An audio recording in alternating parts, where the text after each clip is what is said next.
நல்லது. இந்த காலை வேளையிலே கூட கர்த்தருடைய சமூகத்துக்கு வந்திருக்க ஒருவரையும் கர்த்தராகிய இயேசுவின் நாமத்தினாலே அன்போடு கூட நாங்கள் வாழ்த்தி வரவேற்கிறோம். நாங்கள் எழும்பியிருந்த வேளையிலே தேவனுடைய சமூகத்திலே இந்த ஆராதனை ஒப்புக் கொடுப்போமாக. இப்படி கண்களை மூடி சற்று நேரம் இந்த காலை வேளையிலே ஒவ்வொருவரையும் தேவனுடைய கரத்தில் ஒப்புக் கொடுப்போம். ஸ்தோத்திரம் சுவாமி.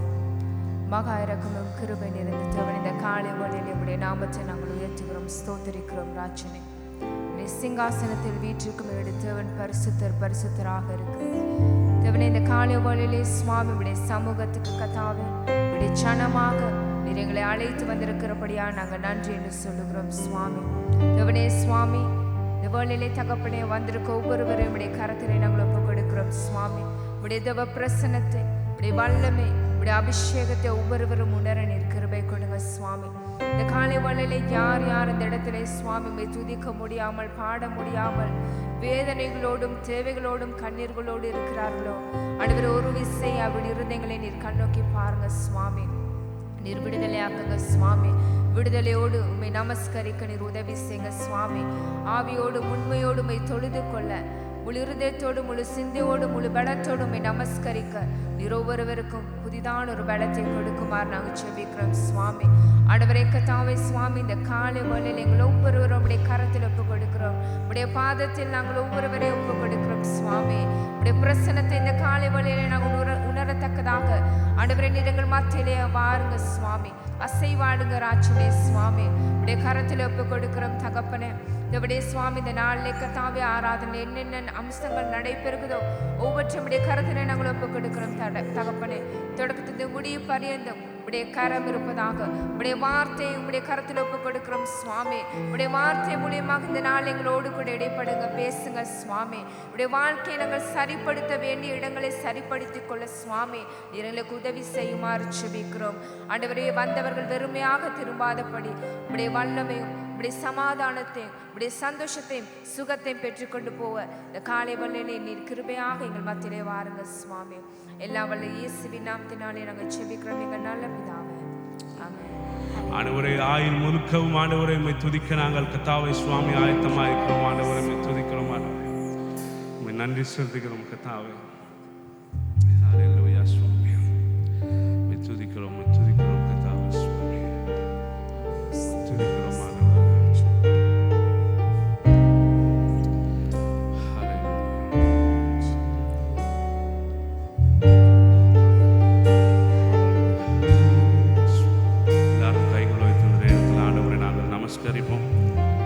அவர் நிகரே இல்லாதவராக, நிகரே இல்லா தேவன், இணையில்லா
செலுத்துகிறோம் ஆண்டவரே. மாத்திரமே நாங்கள் ஹalleluya ஹalleluya.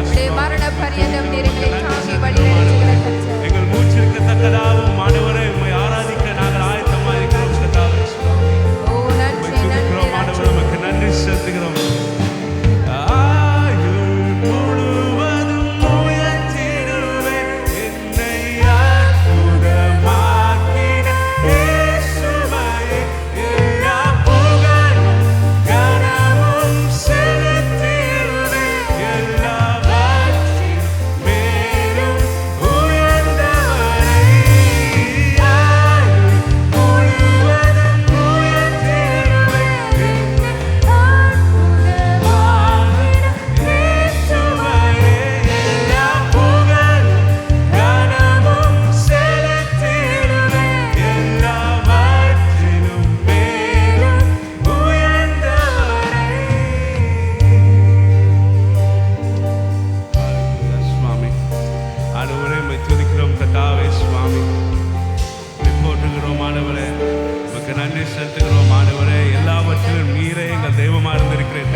ஆண்டவரே எங்களை தாயினும் மேலாய் அன்பு செலுத்தின தேவன் நீர் ஆண்டவரே சுவாமி.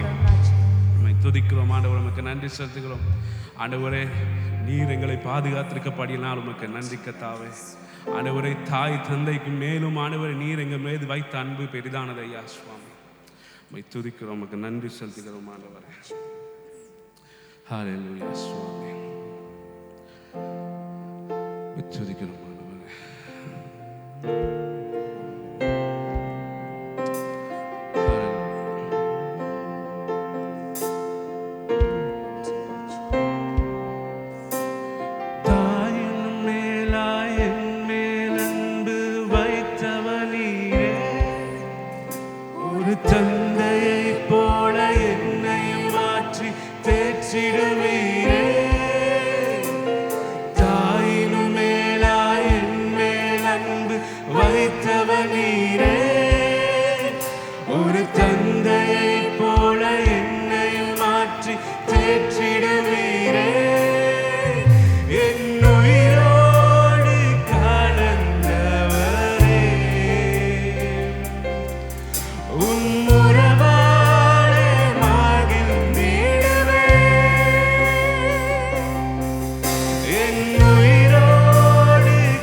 துதிக்கிறோம் ஆண்டவரே, உமக்கு நன்றி செலுத்துகிறோம் ஆண்டவரே, உமக்கு நன்றி செலுத்துகிறோம் ஆண்டவரே. ஹல்லேலூயா சுவாமி. ஆண்டவரே, நீர் எங்கள் மேல் வைத்திருக்க அன்பு பெரிதையா. ஆண்டவரே, இந்த உலகத்தில் அன்பை வைத்ததை விட ஆண்டவரே நீர் எங்கள் மேல் வைத்த அன்பு பெரிதையா சுவாமி. ஹல்லேலூயா சுவாமி. உம்மை துதிக்கிறோம் ஆண்டவரே, உமக்கு நன்றி செலுத்துகிறோம் ஆண்டவரே.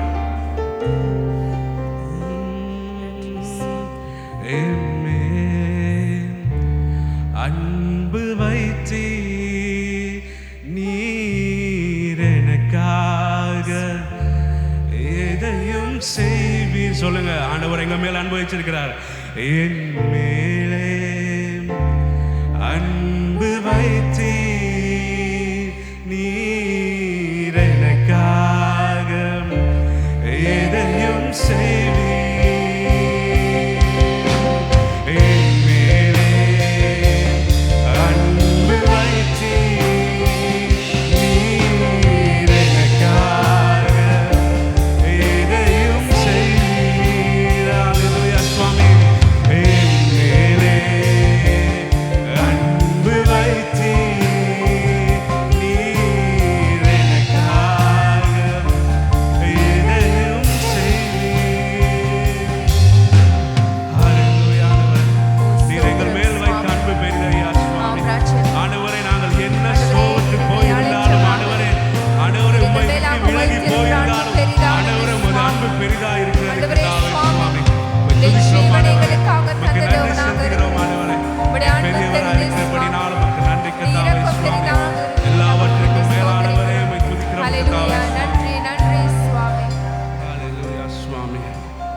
நாங்கள் உம்மை விட்டு சில நேரங்களில் ஆண்டவரே நாங்கள் தூரம் போயிருக்கிறோம் கர்த்தாவே சுவாமி. ஆண்டவரே, இருந்தாலும் கர்த்தாவே நீர் எங்களை கர்த்தாவே சுவாமி வழிநடத்தியிருக்கிறீர் கர்த்தாவே சுவாமி. ஆண்டவரே, நாங்கள் என்ன காரியங்களில் விழுந்து போயிருந்தோமோ ஆண்டவரே அதிலிருந்து நீர் மீட்டு எடுத்திருக்கிற தேவனாக இருக்கப்படினால் உமக்கு நன்றி செலுத்துகிறோம் கர்த்தாவே சுவாமி. துதிக்கிறோம் ஆண்டவரே. ஹல்லேலூயா சுவாமி. உம்மை மறந்து வாழ்ந்தவன் நான், அது உமக்கே தெரியும். உம்மை மறுதளித்தவன் நான், இதை உலகே அறியும். உம்மை மறந்து வாழ்ந்தவன் நான், அது உமக்கே தெரியும். உம்மை மறுதளித்தவன் நான், இதை உலகே அறியும். உதவாத என்னில் நீர் உறவானீர். நீங்க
உடைந்த பாத்திரம் நான், அது உமக்கே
தேவகுமாரா என்ன நினைச்சிருங்க. தேவகுமாரா தேவகுமாரா கொஞ்சம் நினைச்சிருங்க. நீங்க நினைச்சா ஆசீர்வாதம் தான். என்ன மறந்தா எங்கே போவேனா. நீங்க நினைச்சா ஆசீர்வாதம் தான். என்ன மறந்தா எங்கே போவேனா. தேவகுமாரா தேவகுமாரா என்ன நினைச்சிருங்க. தேவகுமாரா தேவகுமாரா கொஞ்சம் நினைச்சிருங்க. ஹல்லேலூயா சுவாமி. துதிக்கிறோம் ஆண்டவரே. ஹல்லேலூயா சுவாமி. தேவனுடைய சமூகத்தை தேடி வந்த தேவ பிள்ளைகள் அனைவருக்கும் இனிய காலை வணக்கத்தோடு உங்கள் அனைவரையும் இந்த இணையதளத்துக்கு அன்போடு கூட வரவேற்கின்றோம். துதிகளின் மத்தியில் வாசம் செய்கிறதான நம் தேவாதி தேவனை நீங்கள் எங்கள் சபையோடு இணைந்து ஆராதித்திருப்பீர்கள் என்று நான் நம்புகிறேன். நாங்கள் எந்த நிலையில், எந்த சூழ்நிலையில், எந்த இடத்துல இருந்தாலும் நாம் அவரை உண்மையோடும் முழு உள்ளத்தோடும் முழு ஆத்மாவோடும் துதிக்கும் நேரத்தில் அவர் எங்களோடு வாசம் செய்வாராக. ஆமேன். முக்கியமான அறிவித்தலுக்காக செவி கொடுப்போம். ஒவ்வொரு ஞாயிற்றுக்கிழமை தோறும் காலை 7 மணிக்கு கிள்ளப்பனையில் இருக்கின்ற எங்கள் கல்வாரி சபையில் காலை 7 மணிக்கு தமிழ் ஆராதனை நடைபெறும். இந்த ஆராதனை வேலைக்கு வந்து உங்களுக்கு கலந்து கொள்ள கடினமாக இருந்தால் உங்களால் யூடியூப் மற்றும் ஃபேஸ்புக் மூலமாக எங்களோடு இணைந்து கொள்ளலாம். உங்களுக்கு மேலும் உங்களுக்கான ஆராதனை ஒளி அமைப்பு ஆடியோ வாட்ஸ்அப் மூலமாக பெற்றுக்கொள்ளலாம். திரை காண்கின்ற இந்த இலக்கத்தின் ஊடாக தொடர்பு கொண்டு உங்களுக்கான ஆராதனை வாட்ஸ்அப் ஆடியோ மூலமாக கேட்டு மகிழலாம். பிரியமானவர்களே, அதே போல் உங்களுக்கான முக்கியமான ஜெப தேவைகள் இருந்தால் இந்த வாட்ஸ்அப் மூலமாக இணைந்து கொண்டு உங்கள் ஜெப குறிப்புகளை எங்களுக்கு அணுகவும். உங்களுக்காக தேவ பிள்ளைகள் ஜெபத்தின் வழிநடத்தலுக்காக காத்துக்கொண்டிருக்கிறார்கள். அதே போல் குடும்பமாக இணைந்து ஜெபிக்க, தேவனை ஆராதிக்க, தேவனுடைய வார்த்தைக்கு செவி சாய்க்க ஒவ்வொரு வியாழக்கிழமை மாலை 6:30 மணிக்கு எங்களோடு இணையுங்கள். தேவனை ஆராதிப்பதில் மகத்துவமான காரியங்களை கற்றுக் கொடுத்தது தாவீது. எனவே தாவீது நானும் என்ற தாவீதின் ஆராதனை நேரத்துக்கு உங்களை மிகவும் அன்போடு கூட வரவேற்கின்றோம். ஒவ்வொரு வெள்ளிக்கிழமை தோறும் மாலை 7 மணிக்கு எங்கள் இணையதளத்தில் நடைபெறும். எனவே தேவனை ஆராதிக்க, அவரை தொழுது கொள்ள உங்களை அன்போடு கூட வரவேற்கின்றோம். இப்பொழுது தேவன் உங்களுக்காக வைத்திருக்கிற ஆவிக்குரிய மன்னா தேவனுடைய செய்திக்காக நாங்கள் அனைவரும் செவிசாய்ப்போம். நன்றி. கர்த்தர் உங்களை ஆசீர்வதிப்பாராக. Good morning, everyone. அனைவருக்கும் காலை வணக்கம். Lovely to see you all again. உங்கள் அனைவரையும் மீண்டும் காண்பதில் மகிழ்ச்சி அடைகிறேன். And I hope you are also happy when you see me. அதே போல என்னை பார்க்கும் பொழுதும் நீங்கள் மகிழ்ச்சி அடைகிறீர்கள் என்று நம்புகிறேன். It's a wonderful privilege we have this morning of taking some time to look into God's word. தேவனுடைய வார்த்தையை பார்ப்பதில் எங்களுக்கு இந்த நேரம் கிடைத்தது ஒரு பாக்கியமாக இருக்கிறது. And I'm going to ask you to turn to the book of Jonah, and we are looking at the first chapter, the first 5 verses. Jonah chapter 1, verse 1 to 5. YONO முதலாவது அதிகாரம் 1 முதல் 5 வசனங்களை வாசிக்க கேட்போம். Once you've turned, why don't we stand to our feet and we will read these few verses together. யோனா முதலாம் அதிகாரம் வசனம் 1 தொடக்கம் 5 வரை வாசிப்போம். அமித்தாயின் குமாரனாகிய யோனாவுக்கு கர்த்தருடைய வார்த்தை உண்டாகி, அவர், நீ எழுந்து மகா நகரமாகிய நினிவேக்கு போய் அதற்கு விரோதமாக பிரசங்கி, அவர்களுடைய அக்கிரமம் என் சமூகத்தில் வந்து எட்டினது என்றார். அப்பொழுது யோனா கர்த்தருடைய சமூகத்தினின்று விலகி தர்ஷீசுக்கு ஓடி போகும்படி எழுந்து யோப்பாவுக்கு போய் தர்ஷீசுக்கு போகிற ஒரு கப்பலை கண்டு கூலி கொடுத்து தான் கர்த்தருடைய சமூகத்தினின்று விலகும்படி அவர்களோடே தர்ஷீசுக்கு போக கப்பல் ஏறினான். கர்த்தர் சமுத்திரத்தின் மேல் பெருங்காற்றை வரவிட்டார். அதனால் கடலிலே கப்பல் உடையும் என்று நினைக்கத்தக்க பெரிய கொந்தளிப்பு உண்டாயிற்று. அப்பொழுது கப்பற்காரர் பயந்து அவனவன் தன் தன் தேவனை நோக்கி வேண்டுதல் செய்து பாரத்தை லேசாக்கும்படி கப்பலில் இருந்து சரக்குகளை சமுத்திரத்தில் எறிந்து விட்டார்கள். யோனாவோ என்றால் கப்பலின் கீழ்த்தட்டில் இறங்கி போய் படுத்துக்கொண்டு அயர்ந்த நித்திரை பண்ணினான். Lord, we come before you this morning. தேவனே நாங்கள் உமக்கு முன்பதாக வருகிறோம். Thank you that you are present in our midst. நீங்கள் எங்கள் மத்தியிலே வாசம் செய்கிறதற்காக உமக்கு நன்றி. Help us to understand and apply your word today, உம்முடைய வார்த்தையை அறிந்து கொள்ளவும் அதன்படி நடக்கவும் நீங்கள் உதவி செய்யுங்க. so that our lives will reflect what a great God you are. அதனாலே நீங்கள் எவ்வளவு பெரிய தேவன் என்பதை நாங்கள் அறிந்து கொள்ள வேண்டும். In Jesus' name we pray. Amen. தேவனுடைய நாமத்தில் கேட்டுக்கொள்கிறோம். You may be amen. seated. உட்கார்ந்து கொள்ளுங்கள். Can I see how many of you have been to Sunday school when you were a child? இதில் எத்தனை பேர் சின்ன வயதிலே நீங்கள் ஞாயிறு பாடசாலைக்கு சென்றிருக்கிறீர்கள்? Sunday Lift school. your hand up high. உங்கள் கரங்களை உயர்த்தி காண்பீங்க. Okay. So there are lots of us who must have heard and seen pictures of a story of a big fish. So அவ்வாறாக நாங்கள் யோனாவை பற்றியதான அந்த கதையில் வருகிற பெரிய மீனை குறித்ததான படங்களையோ கதைகளையோ நாங்கள் ஞாயிறு பாடசாலையிலே கண்டிப்பாக And பார்த்துருக்கோம். you must have seen pictures of this big fish with a man sitting inside the fish, maybe sitting on the teeth like it was a bench or something. அந்த ஒரு பெரிய மீனின் வயிற்றுக்குள்ளே ஒரு நபர் இருப்பது போல அல்லது அந்த மீனின் பல்லிலே ஒருவர் இருப்பது போன்றதான படங்களை நாங்கள் பார்த்திருக்க கூடும். And sometimes when we see pictures like that and hear stories like this over and over, we can even think that it's just a story and it didn't really happen. இவ்வாறாக சித்திரங்களை நாங்கள் பார்க்கும் பொழுது சில சமயங்களில் நாங்கள் நினைக்கக்கூடும் இது நிஜமாக நடந்தது அல்ல, ஒரு கற்பனை கதை என்பதாக நாங்கள் நினைக்கக்கூடும். Maybe you know this story so well that you can come and preach about நீங்கள் it. இதில் பிரசங்கம் செய்யும் அளவுக்கு உங்களுக்கு அந்த கதை மிக நன்றாக உங்கள் மனதிலே பதிந்து இருக்கும். But I pray that this morning God will show us something about his heart through the book of Jonah. யோனாவின் புத்தகத்தினூடாக இந்த கதை மாத்திரமல்ல, தேவனுடைய இருதயம் குறித்ததான சில விடயங்களையும் தேவன் இதில் வெளிப்படுத்தி Because இருக்கிறார். even though we think that this is a story about a man, a very disobedient man, ஒரு கீழ்ப்படிவற்ற ஒரு மனிதனை குறித்த கதை தான் இது என்று நாங்கள் நினைத்திருந்தாலும் கூட this is actually a story about our God and his heart for people. இது உண்மையாகவே தேவனை குறித்ததும் அவர் மனிதர்களின் நோக்கமாக வைத்திருக்கிற அவருடைய இருதயம் குறித்ததுமான ஒரு கதையாக இருக்கிறது. Even the people who we think are terrible, நாங்கள் மிகவும் இவங்க மோசமான ஆட்கள் என்று நான் இங்கே நினைக்கிறவர்களுக்கு நேராக கூட தேவன் ஒரு அன்பான இருதயத்தை வைத்திருக்கிறார். from the first verse in this book, we see that God has a heart for people. God has a burden for people. இந்த புத்தகத்தின் முதலாவது வசனத்தில் இருந்தேயே நாங்கள் அறிந்து கொள்ளலாம் தேவன் மனிதர்கள் மேலாக ஒரு நல்ல இருதயத்தை வைத்திருக்கிறார் என்பதாக. But God calls his prophet and talks to him. He talks to Jonah.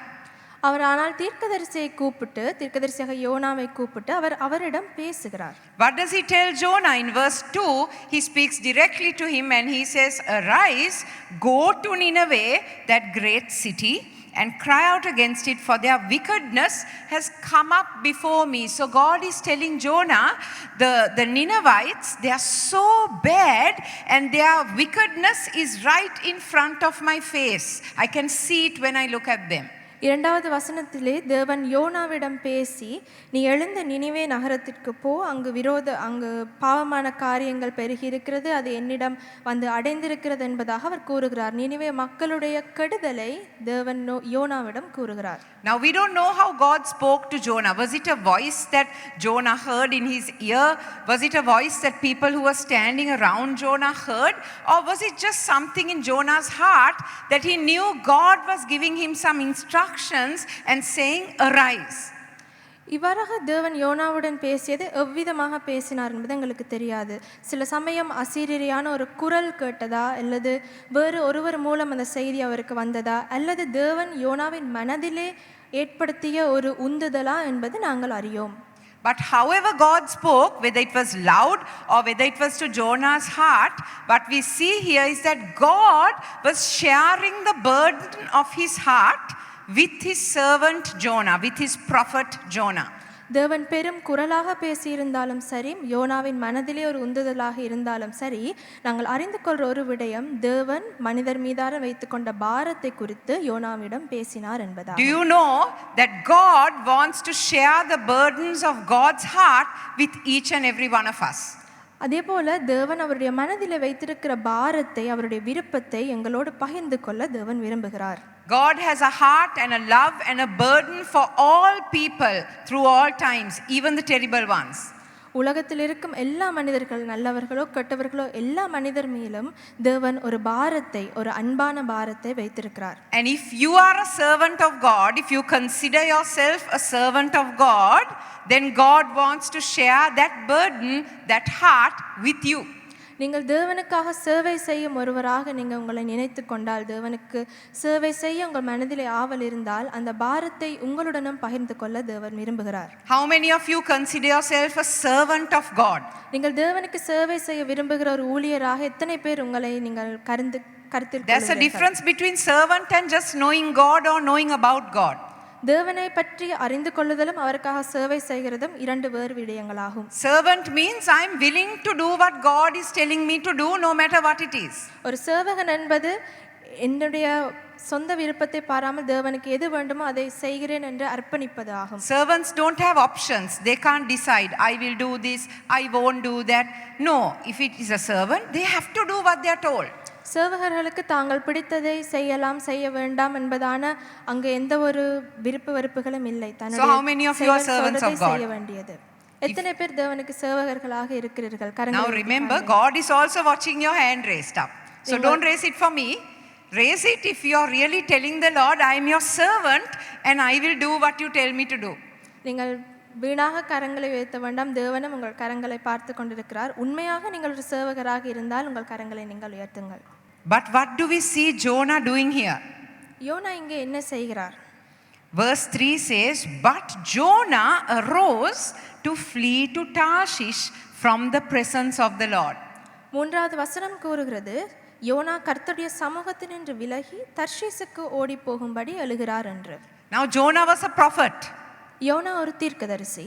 Prophets hear the voice of God. தீர்க்கதரிசிகள் தேவனுடைய குரலை கேட்கிறார்கள். Prophets are supposed to obey what God says.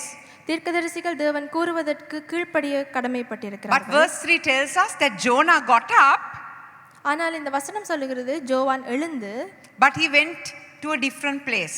தேவனுடைய சொல்லுக்கு மாறாக வேறொரு இடத்திற்கு சென்று விட்டார் என்பதாக. And verse 3 tells us twice that Jonah fled from the presence of the Lord. He wanted to go away from the presence of the Lord. இதில் இரண்டு தரம் சொல்லுகிறது, தேவனுடைய பிரசன்னத்தை விட்டு, அவருடைய சமூகத்தை விட்டு யோனா விலகிச் சென்றான் என்பதை. We might wonder how as a prophet can Jonah disobey what God is telling him to do? நாங்கள் யோசிக்க கூடும், ஒரு தீர்க்கதரிசியாக இருந்து கொண்டு தேவன் கூறுகிறதை எவ்வாறு இப்படி கீழ்ப்படியாமல் இருக்க முடியும் என்று. It's interesting that the Bible tells us stories not just of the people who obey but also the ones who disobeyed. மிகவும் வினோதமாக இருக்கிறது, தேவனுக்கு கீழ்ப்படியும் மனிதர்களை பற்றி மாத்திரமல்ல, கீழ்ப்படியாமல் விலகிச் சென்ற மனிதர்களையும் குறித்து வேதாகமும் பேசுகிறது. Because you know what that shows us? அது எங்களுக்கு என்னத்தை காண்பிக்கிறது தெரியுமா? Not everyone who hears the call of God obeys him. தேவனுடைய குரலை கேட்கும் அனைவரும் அதற்கு கீழ்ப்படிய மாட்டார்கள் என்பதை அது காண்பிக்கிறது. Every time God has told you to do something, have you done it? தேவன் உங்களுக்கு ஒன்றை செய்ய சொல்லி சொல்லும் எல்லா வேளையிலும் நீங்கள் அதை செய்திருக்கிறீர்களா? No. Sometimes we hear God telling us to do something but we disobey him. இல்லை, நாங்கள் சில சமயங்களிலே அவர் கூறுகிறதையும் தாண்டி அவருக்கு கீழ்ப்படியாமல் போன சமயங்களும் உண்டு. Sometimes we go in the opposite direction. நாங்கள் எதிர்பக்கத்தாலே போகிற சந்தர்ப்பங்களும் உண்டு. God tells us to go here, we go there. தேவன் அங்கே போக சொன்னால் நாங்கள் மாறி இங்கே செல்கிற சந்தர்ப்பங்களும் இருந்திருக்கும். God tells us to do something, we do something else. தேவன் ஒரு விடயத்தை செய்ய சொல்லி சொன்னால் அதற்கு மாறாக வேறொரு விடயத்தை நாங்கள் செய்திருக்கிறோம். Let me give you an example. உங்களுக்கு ஒரு உதாரணத்தை கூற Because விரும்புகிறேன். otherwise we will think that God is only talking to people who are to take a ship and go to some faraway country and become a missionary. இல்லாவிடின் நாடு கடந்து சென்று ஒரு மிஷனரியாக தேவனுக்கு ஊழியம் செய்ய போகிறவர்களுக்கு தான் இதை தேவன் சொல்லுகிறார் என்று நாங்கள் நினைக்கக்கூடும். Sometimes we are angry with somebody. சில வேளையில் நாங்கள் சிலர் மீது கோபமாக இருக்கலாம். They told something about my son or daughter, so now I'm angry with them. எங்களுடைய மகனையோ மகளையோ பற்றி அவர்கள் தப்பாக பேசிவிட்டார்கள், ஆகவே நாங்கள் மிகவும் கோபமாக இருக்கிறோம் அந்த நபரின் But I மீது. come to church, I'm singing, lifting my hands, the worship is beautiful. ஆனால் நாங்கள் ஆலயத்திற்கு வந்து கரங்களை உயர்த்தி நல்லதொரு ஆராதனையிலே நாங்கள் பங்கேற்கிறோம். Then during the worship time, God is telling you to your ear, go and say sorry to that person, you go and talk to them, you forgive them. அந்த ஆராதனையினூடாக தேவன் எங்களுக்கு வெளிப்படுத்தக்கூடும், அந்த கோபமாக இருக்கிற நபருடன் போய் ஒப்புரவாகும்படி. You don't want to do that. அதை நாங்களுக்கு செய்ய விருப்பம் இருக்காது. So what do? அதற்கு மாறாக நாங்கள் என்ன செய்வோம்? You try to stop God's voice coming into your ear, but He keeps talking to you. அந்த ஆராதனையின் மூலமாக எங்களுக்கு வருகிற அந்த உந்துதலை எப்படியாவது அதை கேட்காத மாதிரி நாங்கள் அதை தடை செய்வோம். So now it's difficult for you to come Sunday after Sunday and see this person because you all are angry with each other. ஆகவே இவ்வாறாக நடக்கும் பொழுது ஒவ்வொரு ஞாயிற்றுக்கிழமையும் வந்து அந்த நபரை சந்திப்பதில் எங்களுக்கு ஒரு சிரமம் காணப்படும். So what do? நாங்கள் அதற்கு என்ன செய்வோம்? Now sometimes we don't run away like that. சில சமயங்களில் நாங்கள் இடம் மாறி செல்ல மாட்டோம். But when God tells us to do one thing, we do something else. அதற்கு மாறாக அவர் சொல்லுகிறதை தவிர்த்து வேறொரு விடயத்தை நாங்கள் செய்யலாம். And it's almost like we are telling God, I can't do what you're telling me to do, but I'll do something else. That's also good. இது நாங்கள் மறைமுகமாக நாங்கள் தேவனுக்கு சொல்ல வருவது என்னவென்றால், நீங்கள் சொல்வதை நான் செய்யவில்லை, அதற்கு மாறாக நான் வேறொன்று செய்கிறேன், அதுவும் நல்லது தான் என்று நாங்கள் தேவனுக்கு கூறுகிறோம். Now God is telling you, go and speak to that person, say sorry for being angry and forgive them. இப்பொழுது தேவன் சொல்வது அந்த நபரிடம் சென்று மன்னிப்பு கேட்டு ஒப்புரவாகும்படியாக. Instead of doing that, அதற்கு மாறாக you cut a pepper from the tree in your garden and next Sunday you come and give them a present, the pepper. அவர்களோடு அந்த ஒப்புரவாகாமல் நாங்கள் எங்கள் வீட்டில் இருக்கும் ஒரு பப்பாசி பழம் ஒரு பழத்தை எடுத்து அவர்களுக்கு நாங்கள் ஒரு பரிசை நாங்கள் கொடுக்கிறோம். No sorry, no apology. அதில் எந்தவித மன்னிப்பும் எந்த ஒரு ஒப்புரவாகுதலும் பேச்சுவார்த்தை இல்லை. But the pepper. ஆனால் அந்த பழத்தை கொடுத்து நாங்கள் ஒரு பரிசை அவர்களுக்கு Is கொடுக்கிறோம். God pleased with you? இது தேவனுக்கு பிரியமானதா? No, because you have not obeyed what He told you to do. இல்லை, அது பிரியமானது அல்ல. ஏனென்றால் தேவன் கூறியதற்கு நாங்கள் இங்கு கீழ்ப்படியவில்லை. Now we don't know who else knew about Jonah's disobedience because we don't know whether anybody heard God speaking to Jonah. யோனா இவ்வாறு கீழ்ப்படியாமல் செல்கிறார் என்று வேறு யாருக்காவது தெரியுமா? ஏனென்றால் தேவன் யோனாவோடு பேசியது வேறு யாருக்கும் தெரியாது. And like that, there are many times that God speaks things to us and we don't obey, but nobody else knows that we are disobeying God because they have not heard God speaking to us.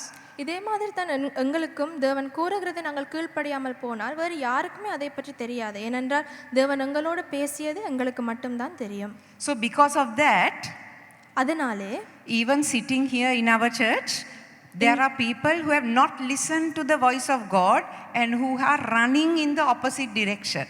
அதனாலே யாருக்கும் தெரியாது என்ற காரணத்தினாலே இங்கு அமர்ந்திருக்கும் மனிதர்களிடையே கூட மனிதர்கள் இருக்கலாம் தேவனுடைய வார்த்தைக்கு கீழ்ப்படியாமல் எதிர்பக்கத்திலே ஓடி செல்கிறவர்கள். Only God knows and you know. தேவனுக்கும் உங்களுக்கும் மாத்திரமே இது அறியும். That you have disobeyed God. நீங்கள் தேவனுக்கு கீழ்ப்படியாமல் சென்றீர்கள் என்பது. Now when we disobey God, different things can happen to us. நாங்கள் தேவனுக்கு கீழ்ப்படியாமல் செல்லும் பொழுது வெவ்வேறான விடயங்கள் எங்கள் வாழ்க்கையில் நடக்கும். Sometimes when we disobey God, still certain things kind of fall into place and so we think that is God working in this situation. நாங்கள் தேவனுக்கு கீழ்ப்படியாமல் செல்கிற சந்தர்ப்பத்திலும் நாங்கள் நினைக்கிற விடயங்கள் சரியாக நடைபெறும். அந்த வேளையிலே நாங்கள் நினைக்கக்கூடும் நான் செய்வது சரிதான், இது தேவனுக்கு பிரியமானது தான் என்று நினைக்கக்கூடும். See how Jonah decided to go in the opposite direction and he went down to Joppa. Immediately a ship came, he got into that and went. யோனா தேவனுக்கு கீழ்ப்படிய மறுக்கும் பொழுது அவர் அங்கே செல்லுகிற பொழுது தர்ஷீசுக்கு செல்லுகிற ஒரு கப்பல் வந்தது, நேரம் சரியாக இருந்தது, அவர் அதிலே ஏறிவிட்டார். Now we don't understand how rare this is because we are used to going to the bus stand. Every 2 minutes 138 comes, we get in and we go. ஒரு கப்பல் வருவதற்கு எடுக்கும் அந்த நேரம் பற்றி நாங்கள் சில வேளை நாங்கள் அறிந்திருக்க மாட்டோம். ஏனென்றால் இங்கே நாங்கள் பஸ் ஸ்டாண்டுக்கு செய்தால் பஸ் ஆனது 2-3 நிமிடங்களுக்கு ஒரு முறை வந்து கொண்டே இருக்கும். But in those days ships took years to go through the port. ஆனால் அந்த காலங்களிலே துறைமுகத்தின் ஊடாக ஒரு கப்பல் வந்து செல்வதற்கு வருடங்கள் கூட ஆகலாம். So when Jonah went down and a ship came immediately, here is Jonah thinking, God sent that ship so I can go in a different direction. அந்த வகையான காலத்திலே யோனா சென்றிருக்கும் பொழுது அவர் சென்ற நேரத்திலேயே ஒரு கப்பல் வந்து விட்டது என்பது யோனாக்கு ஒரு நல்ல ஒரு சகுனமாக இருந்தது. அவர் அதிலே ஏறி சென்று விட்டார். Deep in his heart he must have known he is disobeying God. அவருடைய மனதின் ஆழத்திலே நான் தேவனுக்கு கீழ்ப்படியாமல் நடக்கிறேன் என்ற ஒரு உந்துதல் இருந்திருக்கும். But then God sent that ship.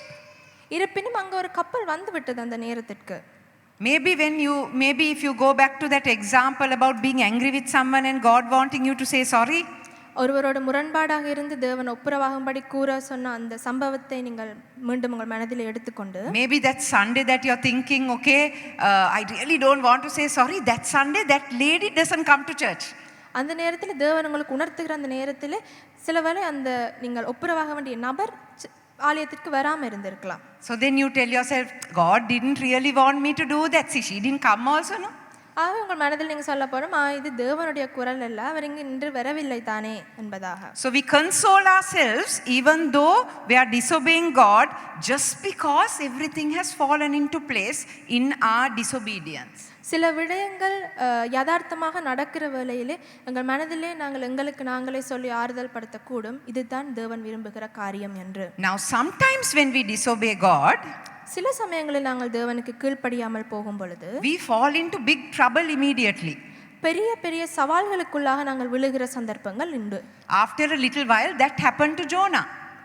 யோனாவிற்கும் இவ்வாறாக ஒரு சிறிது நேரத்திற்கு பின்பு அவ்வாறான ஒரு இடர் நடக்கிறது. Because God sent a mighty wind and suddenly the ship he was into was going through a storm and was about to be broken up. ஒரு பெருங்காற்று புயலுக்கு ஊடாக ஒரு சந்தர்ப்பம் கடலிலே நடைபெற்ற அந்த கப்பல் ஒரு பாரிய நிலைமைக்குள்ளாக போகிறது. But we don't always think immediately, I did a wrong thing, now I am suffering for what I did wrong. நாங்கள் உடனே எங்கள் மனதுக்கு வருவதில்லை, நான் செய்த அந்த ஒரு கீழ்ப்படியாமை, அந்த ஒரு பிழையினால் தான் இந்த பாரிய காரியம் நடக்கிறது என்பது எங்களுக்கு உடனே எங்கள் மனதிற்கு எழுவது இல்லை. But every time we fall into trouble, it's not because somebody has done something. ஆனால் ஒவ்வொரு சமயமும் அது காரணம் அல்ல. Sometimes we fall into trouble because we have done something wrong and God has allowed a storm to come into our lives. சில சமயங்களில் நாங்கள் செய்கிற ஒரு பிழையின் காரணமாக தேவன் அந்த புயலை எங்கள் வாழ்க்கையிலே அனுமதிக்கிறார். When we do wrong things, நாங்கள் பிழையானதை செய்யும் பொழுது there are consequences. அதற்கான பிரதிபலன்கள் உண்டு. But if we are always going to think somebody else had done something, ஆனால் ஒவ்வொரு சமயத்திலும் வேறு ஒருவர் தான் எனக்காக ஒரு வினையை செய்து விட்டார் என்று நாங்கள் நினைக்கும் பொழுது then we will never look inside our hearts and say, God, have I disobeyed you? Have I done something wrong? Is there something in my life that is dishonoring you? பிறரின் மீது நாங்கள் அந்த பழியை போடும் பொழுது எங்கள் மனதுக்குள்ளே நாங்கள் தேவனுக்கு எதிராக நான் ஒரு காரியத்தை நான் எதிராக செய்து விட்டேனா, கீழ்ப்படியாமல் போய்விட்டேனா என்று நாங்கள் சிந்திப்பதற்கான அந்த சந்தர்ப்பத்தை இழந்து விடுகிறோம். Now there's another thing we do as Christians sometimes. As Christians, there's something that we do. கிறிஸ்தவர்களாக நாங்கள் செய்கிற ஒரு காரியம் உண்டு. When we see trouble in somebody else's family or somebody else's life, பிறருடைய வாழ்க்கையிலே ஒரு துன்பமோ ஒரு சிக்கலோ வரும் பொழுது we think they have done something wrong. அவர்கள் ஏதோ பிழை செய்து விட்டார்கள், அதனால Then we tell other people, we tell other people things like this. சில மற்றவர்களுக்கு நாங்கள் இவ்வாறாக கூறுவோம், he's very proud, no? That's why this has happened to him. அவர் மிகவும் பெருமை மிக்கவர் தானே, தலைக்கணம் மிக்கவர் தானே, அதனால தான் இப்படி நடந்தது. He did this wrong thing, that's why God is punishing him. அவர் அந்த தவறான விடயத்தை செய்தார் தானே, அதனால் தேவன் அவரை தண்டிக்கிறார் என்பதாக யோசிப்போம். But when we have trouble in our lives, we always think somebody else has done. ஆனால் எங்களுடைய வாழ்க்கையில் அதே போல ஒரு துன்பம் வரும் பொழுது எங்களுக்கு எதிராக ஒருவர் வினையை செய்து விட்டார் என்பதாக பிறர் மீது பழியை போடுகிறோம். You know, I want to tell you something about the Bible. வேதாகமத்தை குறித்ததாக உங்களிடம் ஒன்று சொல்ல விரும்புகிறேன். Because we often think that the Bible is like a camera. Through the Bible we see other people's lives. நாங்கள் பைபிளை ஒரு கேமரா போல பாவித்து நாங்கள் அந்த பைபிளின் மூலம் வேதாகமத்தின் மூலமாக பிறருடைய வாழ்க்கையை நாங்கள் பார்க்கிறோம். And we can judge other people and say, this is why this is happening to you, this is why that is happening to you, this is why you're in trouble. இந்த வேதாகமத்தை வைத்துக்கொண்டு பிறருடைய வாழ்க்கையை நாங்கள் நியாயம் தீர்த்து கொண்டிருக்கிறோம். இதனாலே தான் உங்களுக்கு இப்படி நடக்கிறது, இதனாலே தான் இவ்வாறு துன்பப்படுகிறீர்கள் என்பதாக. But I want to tell you something. ஆனால் நான் உங்களுக்கு சொல்ல விரும்புகிறேன், Put the Bible on selfie mode. ஆனால் உங்களுடைய பைபிளை செல்ஃபி மோடில் போட்டுக்கொள்ளுங்கள். Look at it and look at your life. அந்த வேதாகமத்தினூடாக உங்களை நீங்களே, உங்களது வாழ்க்கையை நீங்களே பார்த்துக் கொள்ளுங்கள். We have to use the Bible on selfie mode. That means I look at the Bible, I see my sin. ஆனால் நாங்கள் செல்ஃபி மோடில் பாவிக்க வேண்டியது எங்களை பைபிளை, அதாவது பைபிளின் ஊடாக எங்களுடைய வாழ்க்கையை நாங்களே ஆராய்ந்து பார்க்க வேண்டும். Not I take the Bible and I am looking at your sin. பைபிளை எடுத்து நாங்கள் பிறருடைய வாழ்க்கையை அதன் மூலமாக பார்ப்பது அல்ல. Jonah needed to understand that he had done something wrong because he is now in a storm. யோனாவுடைய மனதில் எழவில்லை, தான் செய்த ஒரு பிழையினால் தான் இந்த புயலிலே தான் மாட்டிக்கொண்டிருக்கிறேன் என்பது.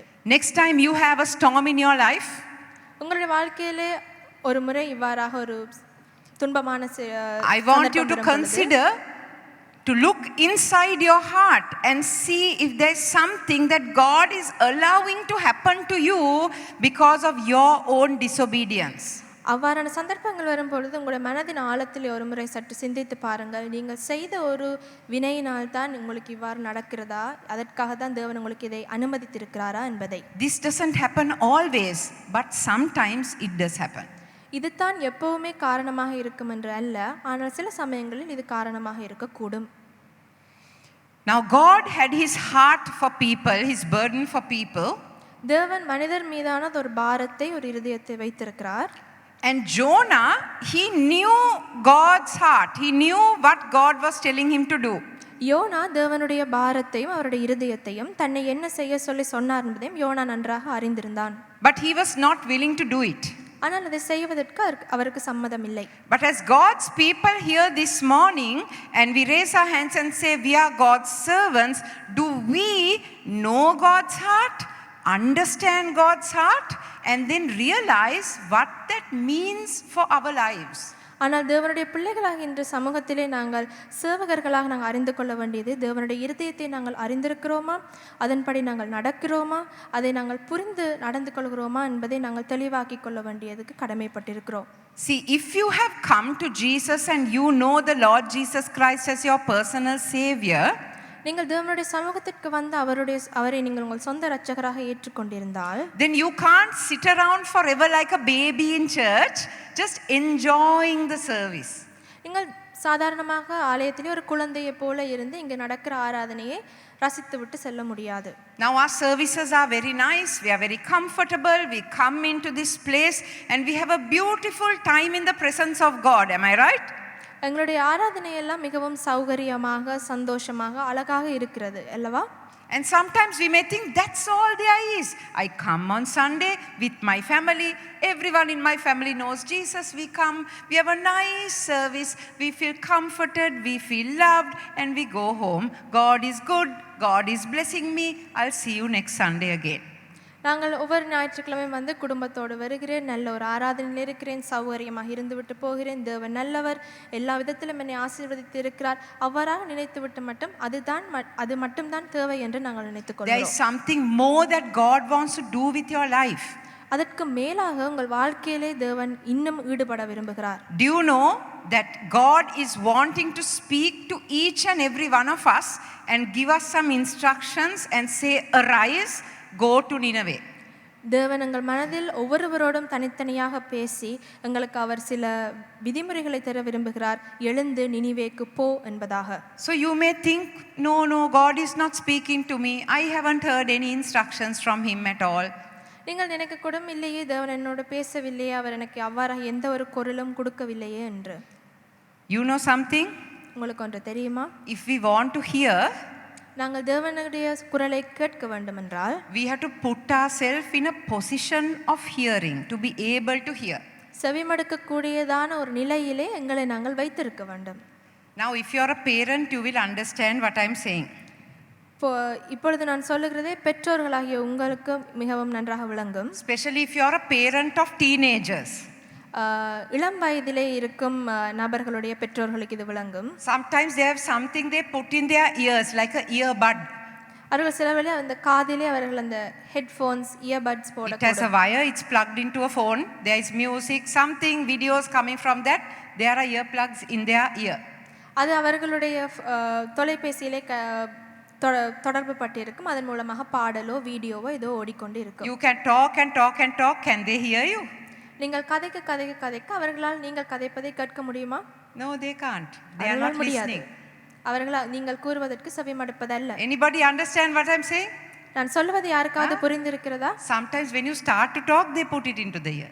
நீங்கள் கதைக்க துவங்கும் பொழுது அவர்கள் அதை எடுத்து மாட்டிக்கொள்வார்கள். So what is happening here? They are not in a position to hear. You're talking, but they are not in a position to hear. இதில் என்ன நடக்கிறது? நீங்கள் பேசுகிறீர்கள், ஆனால் அதை செவிமடுக்கிற நிலையில் கூட அவர்கள் தங்களை வைத்துக் கொள்ளவில்லை. Sometimes there is a thing happening where it is selective hearing. That means they can hear some things and they can't hear other things. சில சமயங்களில் நடக்கிறது தேர்வு செய்து அவர்கள் அதற்கு செவி மடுக்கிறார்கள். சில சமயங்களில் சில விடயங்கள் அவர்களுக்கு கேட்கும், அதே சமயத்தில் ஒரு சில விடயங்கள் கேட்காது. Sometimes we are like this with God. இவ்வாறாகவே நாங்கள் தேவனோடு கூடவும் இருக்கிறோம். We have earplugs in and we are not able to listen or hear anything that he wants to tell us. நாங்கள் எங்கள் காதுகளிலேயும் நாங்கள் இந்த இயர்ஃபோன்ஸை மாட்டிக்கொள்கிறோம். தேவன் கூறுகிற எதுவும் எங்களுக்கு கேட்பதல்ல. What are these earplugs? நாங்கள் இந்த மாட்டிக்கொள்கிற அந்த இயர்ஃபோன்ஸ் என்ன? Sometimes we are having a prayer time also with God in the morning, reading the Bible, telling all our requests, close the Bible, went to work. No time for God to tell me anything that I can hear. I'm not listening. I'm not putting myself in a posture to hear what he's saying to me. காலையில் எழுந்து நாங்கள் தேவனுக்காக தனிமையாக ஒரு நேரத்தை ஒதுக்கும் பொழுது கூட ஜெபம் செய்துவிட்டு விண்ணப்பங்களை எடுத்து வேதாகமத்தில் எங்களுக்கு தேவையானதை மட்டும் எடுத்துக்கொண்டு நாங்கள் மற்ற வேலைகளை பார்த்து விடுகிறோம். தேவனுடைய குரலை கேட்பதற்கான ஒரு நேரத்தை, ஒரு நிலையை நாங்கள் செலுத்துவது இல்லை. Do you understand what I'm saying? நான் கூறுகிறது புரிகிறதா?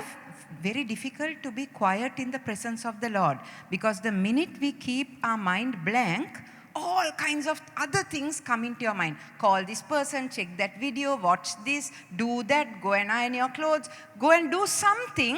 Those thoughts come into our mind. So we find it very difficult to quietly sit in the presence of the Lord and say, God, what are you telling me to do? What are the instructions that you're giving me? தேவனுடைய சமூகத்திலே ஒரு சிறு வேளை அமைதியாக இருப்பதுன்னு மிகவும் கடினமான நேரம். எங்களுடைய மனதை நாங்கள் சற்று அமைதியாக வைத்திருக்கும் நேரத்தில் தான் தேவையில்லாத விடயங்கள் எல்லாம் எங்கள் மனதிலே வந்து குழப்பும் எங்களை. அதனால் ஒரு சிறு வேளை அமைதியாக இருப்பது என்பது கடினமான ஒரு காரியம். So God tells you to do certain things, you'll happily do it. Other things you have to pretend like you don't hear because you don't want to do those things. சில விடயங்களை நாங்கள் சந்தோஷமாக தேவன் கூறும்போது செய்கிறோம், சில விடயங்களை நாங்கள் அதை செய்ய மறுக்கிறோம், அது கேட்கவே இல்லை என்பது போல நாங்கள் அதை மறுத்துக் கொள்கிறோம். Maybe Jonah obeyed God in certain other things. He was not all bad. He also had some good things in him. யோனாவும் கூட வேறு சில விடயங்களிலே தேவனுக்கு கீழ்ப்படிந்து இருக்கலாம். But why didn't Jonah listen when God told him to go to Nineveh? ஆனால் நினிவேக்கு செல்ல சொல்லி தேவன் கூறும் பொழுது யோனா ஏன் அதற்கு செவி மடுக்கவில்லை? Jonah hated the Ninevites. யோனா நினிவேயில் இருக்கும் மக்களை வெறுத்தார். They were people who had come against the Israelites and plundered them. They were part of the Assyrians who had been enemies of Israel. அசீரியர்களுடைய ஒரு பகுதியாக இருந்து இஸ்ரவேலருக்கு எதிராக காரியங்களை செய்தவர்களும் அவர்களுக்கு எதிராக இருந்த ஒரு மக்கள் கூட்டம் ஆகும். So Jonah actually hated these people. யோனா இவர்களை மிகவும் வெறுத்தார்.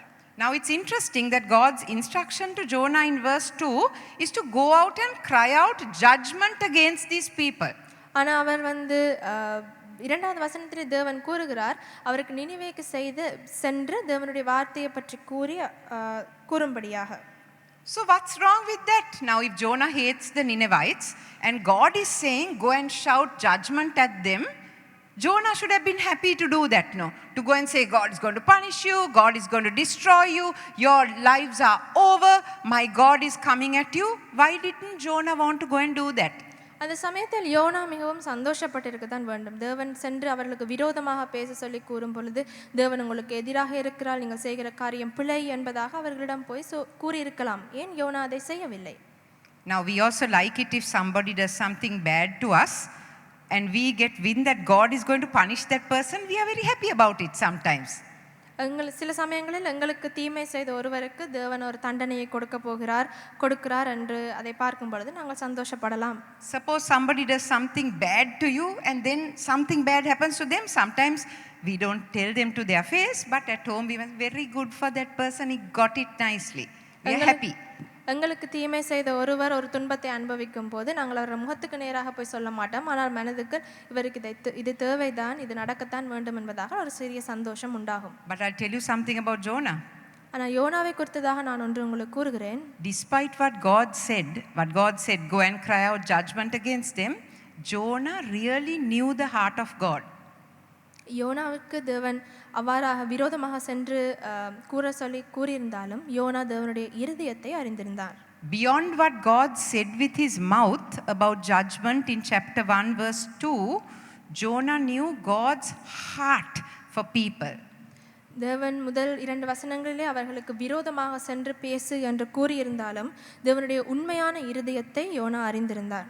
Read Jonah chapter 4 verse 2 and 3. யோனா 4ஆம் அதிகாரம் Jonah chapter 4 verse 2 and 3. யோனா 4ஆம் அதிகாரம் 2ஆம் 3ஆம் வசனத்தை வாசிப்போம். கர்த்தரை நோக்கி விண்ணப்பம் பண்ணி, கர்த்தாவே, நான் என் தேசத்தில் இருக்கும்போதே நான் இதை சொல்லவில்லையா? இது நிமித்தமே நான் முன்னமே தர்ஷீசுக்கு ஓடிப்போனேன். நீர் இரக்கமும் மன உருக்கமும் நீடிய சாந்தமும் மிகுந்த கிருபையுள்ளவரும் தீங்குக்கு மனஸ்தாபப்படுகிறவருமான தேவன் என்று அறிவேன். இப்போதும் கர்த்தாவே, என் பிராணனை என்னை விட்டு எடுத்துக்கொள்ளும். நான் உயிரோடு இருக்கிறதை பார்க்கிலும் சாகிறது நலமாயிருக்கும் என்றான். What do you see here about the heart of God? இதிலே தேவனுடைய இதயத்தை குறித்து நீங்கள் என்ன காண்கிறீர்கள்? Though God was telling Jonah, go and cry out against them because their wickedness has come before me, Jonah knew that God was a God of compassion, God was a God of mercy, and that he was a forgiving, loving God.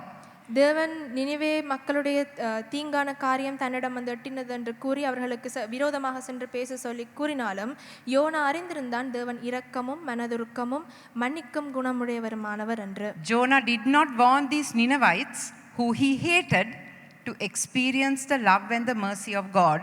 That's why he didn't obey. அவர் வெறுத்த நினிவே பட்டண மக்கள் தேவனுடைய அன்பையும் அவருடைய இரக்கத்தையும் அனுபவிக்க வேண்டும் என்பதற்கு யோனா எதிராக இருந்தார். அவருக்கு அது விருப்பமில்லை. Now Jonah had a good reason to hate the Ninevites. நினிவேயர்களுக்கு எதிராக செயற்பட அவருக்கு ஒரு நல்ல காரியம் உண்டு. Because the Israelites, his people, had suffered because of the Ninevites. ஏனென்றால் இஸ்ரேலர்கள் நினிவே பட்டண மக்களினாலே துன்பத்துக்குள்ளானவர்கள் ஆவார். But you know something? ஆனால் உங்களுக்கு ஒன்று தெரியுமா? God has a Nineveh for all of us. எங்கள் அனைவருக்கும் தேவன் ஒரு நினிவேயை வைத்திருக்கிறார். And for most of us, our Nineveh is not so bad. சில எங்களுக்குள்ள இருக்கும் சில பேருக்கு எங்களுக்காக தரப்பட்ட நினிவே அவ்வளவு மோசமானதாக இருக்காது. So what is keeping us, what is stopping us from arising and going to our Nineveh? ஆனால் எங்களுக்காக தரப்பட்ட நினிவேயை நோக்கி எழுந்து செல்வதற்கு எங்களை தடுக்கிறது என்ன? What is our Nineveh? The people in our life that don't know Jesus. எங்களுக்காக தரப்பட்ட நினிவே என்ன? தேவனை அறியாதவர்களாக நம்மை சுற்றி இருக்கும் மக்கள். Sometimes it's not that we hate them. நாங்கள் சில சமயங்களில் நாங்கள் அவர்களை வெறுக்க மாட்டோம். It's just that we are lazy and we can't be bothered talking about the Lord. ஆனால் அவர்களிடம் சென்று தேவனை பற்றி பேசுவதில் எங்களுக்கு ஒரு சோம்பல். Because all around us in our circles of influence are people who don't know Jesus. எங்களை சுற்றி இருக்கும் நபர்கள், எங்களை சூழவுள்ள அனைவரும் தேவனை அறியாதவர்களாக இருக்கிறார்கள். And we don't know how long people's lifespan is. We might think we have 20-30 years to share the gospel with them before they die, but they may not live that long. You also may not live that long. மனிதர்களுடைய ஆயுள் காலம் குறித்ததாக நாங்கள் எதுவுமே நிச்சயித்து கூற முடியாது. நாங்கள் நினைக்கலாம் இன்னும் ஒரு 20-30 வருடங்களில் நாங்கள் கூறிவிடலாம் என்று. ஆனால் அவர்களுடைய ஆயுள் காலம் பற்றியும் நாங்கள் அறியோம், எங்களுடைய ஆயுள் காலம் பற்றியும் நாங்கள் அறிவதில்லை. Now Nineveh is not always a place to which you have to go. Nineveh என்பது நீங்கள் புறப்பட்டு செல்ல வேண்டிய ஒரு இடமாக எப்பொழுதும் இருக்காது. Sometimes Nineveh is a place where God is calling you to stay. சில சமயங்கள் நினிவேயானது நீங்கள் அந்த இடத்திலே தங்கி இருப்பதாக இருக்கிற ஒரு இடமாகவும் இருக்கலாம் உங்கள் வாழ்க்கையிலே. Sometimes God may call you to stay in a particular place, stay in a particular job, stay in a particular country or area, because that is the place where God wants to use you for His glory. சில நேரங்களிலே தேவன் உங்களை ஒரு குறிப்பிட்ட இடத்திலே தங்கி இருக்க சொல்லலாம். ஒரு வேலையாக இருக்கலாம், ஏதாவது ஒரு இடமாக இருக்கலாம். அப்படியான இடங்களை தங்கி இருக்க சொல்லலாம். அங்கே இருந்து அதை நினிவேயாக கருத்திற்கொண்டு சேவையை செய்ய. From God's word this morning, there is just something very simple that I want us to get into our heart. மிகவும் இலகுவான ஒரு காரியத்தை இன்று காலையிலே தேவனுடைய வார்த்தை மூலமாக உங்களிடம் பகிர்ந்து கொள்ள விரும்புகிறேன். Something that Jonah knew but he did not apply. யோனாவிற்கு தெரிந்தது, ஆனால் அவர் அதை செய்யவில்லை. Jonah knew the character of God, that he is merciful, that he is loving, and that his heart beats for those who don't know him. யோனா அறிந்திருந்தார் தேவன் இரக்கமுள்ளவர், மனதுருக்கமுள்ளவர், அவரை அறியாதவர்கள் மீதும் தேவன் பாரமாய் இருக்கிறார் என்பது. But he didn't allow God's heart to become his heart. ஆனால் தேவனுடைய இருதயம் தேவனுடைய பாரத்தை தன்னுடைய பாரமாக ஏற்றுக்கொள்ள யோனா தயாராக இருக்கவில்லை. My prayer for us this morning எங்களுக்காக நான் வேண்டிக் கொள்வது என்னவென்றால், is that we would understand God's heart. நாங்கள் தேவனுடைய இருதயத்தை அறிந்து கொண்டு, and I'm sure you all do, you understand God's heart. நீங்கள் அனைவருமே தேவனுடைய பாரத்தை குறித்தும் அவருடைய இருதயத்தை குறித்தும் அறிந்திருப்பீர்கள் என்று நம்புகிறேன். But have you allowed it to become your heart for people? ஆனால் அதுவே உங்களது பாரமாக மாற, பிறர் மீது உங்களது பாரமாக மாற நீங்கள் அனுமதித்து இருக்கிறீர்களா? Are you allowing yourself to be used by God in your Nineveh? உங்களை உங்களது நினிவேயில் தேவன் பயன்படுத்துவதற்கு நீங்கள் சம்மதித்து இருக்கிறீர்களா, அனுமதித்து இருக்கிறீர்களா? Are you willing to be quiet in the presence of the Lord constantly and ask the Lord to give you instructions so that you can do it? தேவனுடைய சமூகத்திலே அமைதியாக தொடர்ந்து இருந்து தேவனுடைய குரலுக்கு செவிமடுத்து அவர் கூறுகிற அறிவுறுத்தல்களுக்கு செவிமடுக்க நீங்கள் ஆயத்தமாக இருக்கிறீர்களா? Are you willing to be insulted? Are you willing to be inconvenienced? Are you willing to sacrifice? Are you willing to pay a price to do your job in the Nineveh that God is sending you to? அவருடைய குரலுக்கு செவிமடுத்து அவராலே நீங்கள் உந்துதலுக்கு உட்பட நீங்கள் சம்மதித்து இருக்கிறீர்களா? அதற்காக சில சமயம் சிலதை செலுத்த வேண்டி இருந்தாலும் சில தியாகங்களை செய்ய வேண்டி இருந்தாலும் அதற்கு ஆயத்தமாக இருக்கிறீர்களா? See, we are always conditioned to look for a better life for ourselves, a better life for our families, and do everything we can to make our life better. நாங்கள் எப்பொழுதுமே மென்மேலும் நல்லதான விடயங்களை தேடுகிறோம். எங்களது குடும்பத்திற்காக, எங்களுடைய வாழ்க்கைக்காக, வாழ்க்கை செழிப்பாக இருப்பதற்காகவே நாங்கள் விடயங்களை நாங்கள் தேடி வருகிறோம். And we think that that's God's plan also, that God always wants to lift me up and put me in a better place. நாங்கள் நினைக்கக்கூடும் அதுதான் தேவனுடைய விருப்பம் என்பதாக. எப்பொழுதுமே தேவன் எங்களை உயர்த்தி நாங்கள் நல்ல ஒரு இடத்திலேயே எப்பொழுதும் இருப்பது தான் தேவனுடைய விருப்பம் என்பதும் நாங்கள் நினைக்கக்கூடும். Jonah had to travel very far on foot to get to Nineveh. யோனா வெகு தூரம் நடையாக சென்று நினிவேக்கு அடைய வேண்டி இருந்தது. Once he got to Nineveh, he had to walk the streets up and down telling these people about God. நினிவேக்கு சென்ற பின்பும் பட்டணத்திற்குள்ளே அங்குமிங்குமாக நடந்து தேவனை பற்றி கூற வேண்டிய சந்தர்ப்பம் And உண்டாகியது. he had to do it to a people that he hated from the bottom of his heart. அவர் அதை செய்தார் யாருக்காக? அவருடைய மனதின் ஆழத்திலே இருந்து வெறுத்த ஒரு கூட்ட ஜனத்திற்காக. What makes us think that God will always send us only to pleasant places where we will have a nice time? இப்படியாக இருக்கும் பொழுது நாங்கள் எவ்வாறு யோசிக்கக்கூடும் தேவன் எங்களை ஒரு செழிப்பான நல்லதொரு இடத்திற்கு மாத்திரம்தான் அனுப்புவார் என்பதாக? Maybe God will use us in a difficult place. தேவன் எங்களை கடினமான சந்தர்ப்பங்களிலும் கூட பாவிக்கக்கூடும். Maybe God will use us among people who we don't like. எங்களுக்கு பிடிக்காத நாங்கள் வெறுக்கக்கூடிய மக்கள் மத்தியிலும் தேவன் எங்களை சேவைக்கு அழைக்கக்கூடும். Maybe we will have to pay a price to be in that place to do what God has called us to do. சில சமயங்களில் ஒரு சில தியாகங்களை நாங்கள் செலுத்த வேண்டியும் இருக்கலாம். தேவன் கூறியதை நாங்கள் அங்கே But I want to tell you this also. ஆனால் உங்களோடு இதையும் கூட நான் கூற விரும்புகிறேன். If you listen to God and you hear from Him, தேவனுக்கு நீங்கள் செவிமடுத்து அவருடைய குரலுக்கு குரலை நீங்கள் கேட்டால், no matter what trouble, struggle, difficulty you go through, no matter what price you have to pay, எந்த ஒரு துன்பமாக இருந்தாலும் எந்த ஒரு தடையாக இருந்தாலும் எதை தியாகம் செய்ய வேண்டிய நிலை ஏற்பட்டாலும், if you are obeying God, if you are in the center of His will, there will be a contentment and a peace in your heart that none can compare with. நீங்கள் அவருடைய சத்தத்திற்கு செவிமடுக்கவும் அவருடைய திட்டத்தின் அவருடைய விருப்பத்திற்கு மையத்திலே நீங்கள் இருந்தாலும் இருக்கும் பொழுது உங்கள் மனதிலே ஒரு சந்தோஷமும் மன நிறைவும் உண்டாகும். I want to ask you to bow in prayer for a few minutes and quieten your heart in the presence of the Lord. உங்கள் தலைகளை தாழ்த்தி தேவனுடைய சமூகத்திலே நாங்கள் சற்று நேரம் அமைதியாக இருக்க கேட்டுக்கொள்கிறேன்.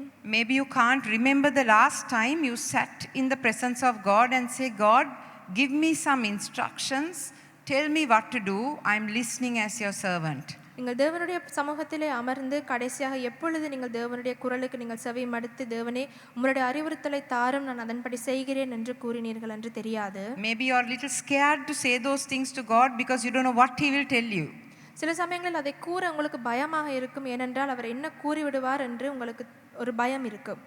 Maybe God is calling you to be part of a certain ministry or minister to a certain people group. Maybe God is specifically calling you to some of your relatives who you're angry with or you don't get along with. சில சமயங்கள் தேவன் உங்களை குறிப்பாக ஒரு குறிப்பிட்ட ஜனத்தின் மத்தியிலோ குறிப்பிட்ட இடத்திலோ அல்லது உங்களுடைய சொந்தக்காரரின் மத்தியிலோ அந்த ஊழியத்தை செய்வதற்காக தேவன் உங்களை குறிப்பாக அழைக்கலாம். Maybe you're having difficulty or you're uncomfortable or you don't like the leader of a certain ministry, but God is saying to you, stay in that place. You stay there and serve me. That is your Nineveh. சில சமயங்களில் நீங்கள் பங்கு பெறும் சில ஊழியத்தில் இருக்கும் தலைவர்கள் உங்களுக்கு பிடிக்காம இருக்கலாம், அது அசௌகரியமாக இருக்கலாம்.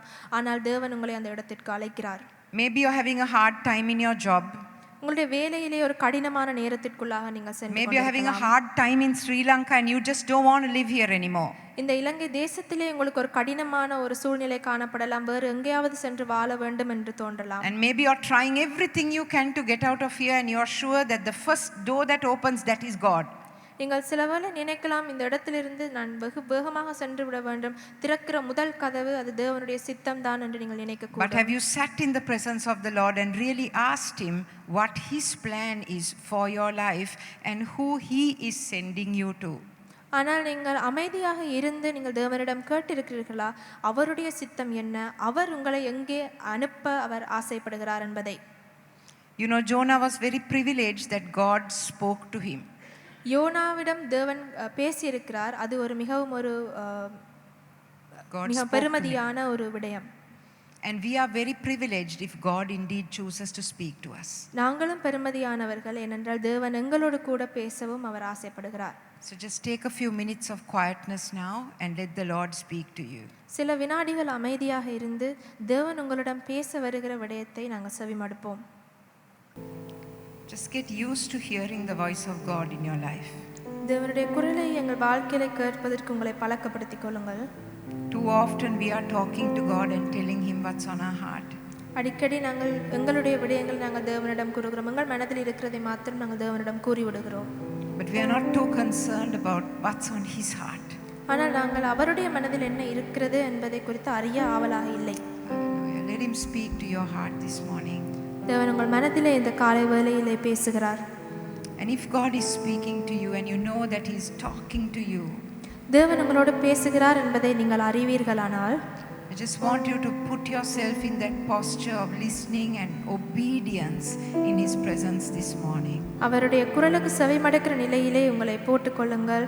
அவருடைய பிரசன்னத்திலே நீங்கள் தரித்துக் கொள்ளும்படியாக கேட்டுக்கொள்கிறோம். Even if it is hard, even if it's hard to obey, அதுக்கு கீழ்ப்படிவதற்கு கடினமாக இருந்தாலும், even if it means a lot of inconvenience and sacrifice on your part, அதற்கு கீழ்ப்படிய மிகவும் தியாகங்களும் மிகவும் அசௌகரியமான நிலைக்குள்ளாக போக வேண்டி ஏற்பட்டாலும், even if it means being around people that you don't like, அதற்காக உங்களுக்கு பிடிக்காத ஆட்களோடு கூட இருக்க வேண்டிய சந்தர்ப்பம் ஏற்பட்டாலும், just bring your heart before the Lord this morning. உங்கள் இருதயத்தை தேவனுக்கு முன்பதாக கொண்டு வாருங்கள். Hallelujah. And say, here I am, Lord.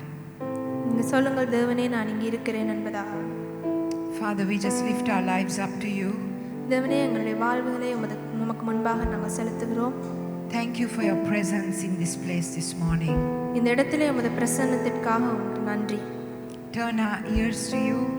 எங்களுடைய இருதயங்களை உமக்கு நேராக திருப்புகிறோம். Turn our heart to you. எங்களுடைய செவிகளை உமக்கு நேராக திருப்புகிறோம். Give us vision. எங்களுக்கு உம்மை நோக்கிற பார்வையை எங்களுக்கு தாரும். Give us direction.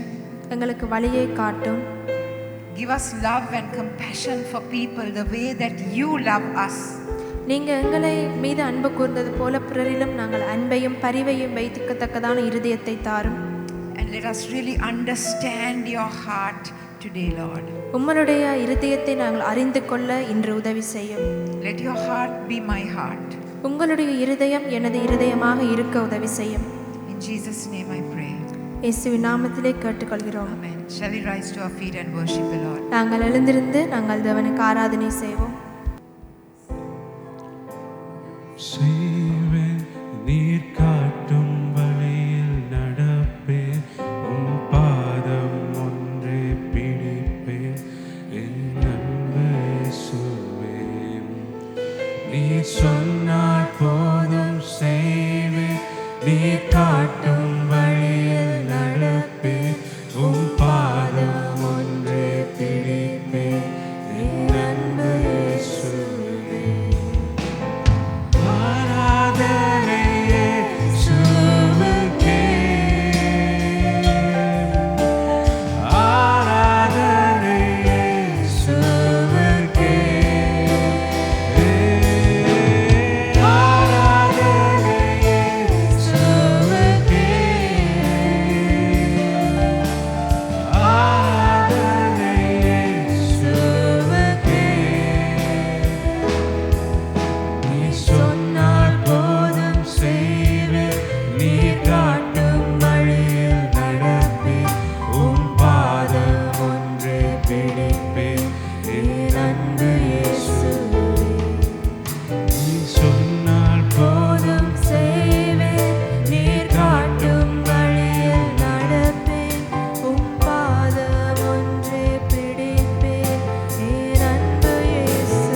our Lord Jesus Christ, இயேசு கிறிஸ்துவின் கிருபையானது, the love of God our Father, தகப்பனுடைய அன்பானது, and the fellowship of the Holy Spirit ஆவியானவருடைய ஐக்கியமானது rest and remain with us all, எங்களோடு கூடவே வாசமாயிருக்கணும், now and until Jesus comes.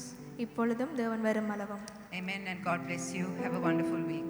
ஆமென். தேவன் உங்களை ஆசீர்வதிப்பாராக.